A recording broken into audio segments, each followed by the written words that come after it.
வீடியோவ பார்த்தேன் இன்ஸ்டாகிராம்ல. தரமா இருந்துச்சு. ஏன்னா, நம்ப சகோதரி ஒருத்தருங்க அடிச்சு நொறுக்கிட்டாங்க. ஏன் கேட்க மாட்டேங்கிறீங்க? சார் ஆண்கள் அப்படி போறது இல்லையா சார்? இந்த இடத்துக்கு இந்த உடை தான் போடணும்னு ஒண்ணு இருக்குல்ல, அத போட்டுட்டு வரலாம்ல. பாருங்க, பாருங்க. ஒரு காது குத்து இருக்கு கோயிலுக்குள்ள. கல்லு குடிச்சிட்டு சரக்கு குடிச்சிட்டு ஆம்பளைங்க நல்லா ஜெட்டி தெரிய பின்னாடி படுத்திருக்காங்களா இல்லையா நீங்க சொல்லுங்க. கோயில்ல வந்து அந்த கோயில்ல ஒரு ஆண் அப்படி படுக்கிறான், அதை எதுவும் கேக்குறது கிடையாது. ஆனா துப்பட்டா போடாம சுடிதார் போட்டு கோயிலுக்குள்ள வந்துட்டா. ஆசாரி போட்டு வர வேண்டிய இடத்துல ஜீன்ஸ் டீஷர்ட் போட்டு வந்துட்டான்னு அந்த பொண்ணை இத்தனை கேள்வி கேக்குது. இன்னொன்னு, நம்மளுடைய கலாச்சாரத்தை பின்பற்ற வேண்டியது ரொம்ப அவசியம்.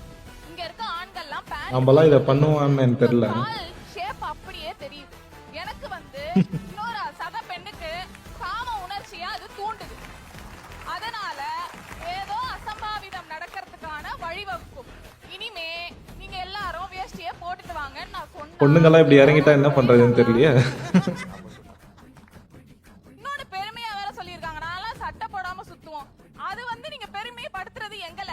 ஒரு பையன் சட்டை போடாம போட்டானா அவனை செக்ஷுவலா அபியூஸ் பண்ணக்கூடாது, ஆப்ஜெக்டிஃபை பண்ணக்கூடாதுன்னு எங்களுக்கு ஒரு அறிவு இருக்கு. ஆண்களுக்கு அந்த அறிவே கிடையாது.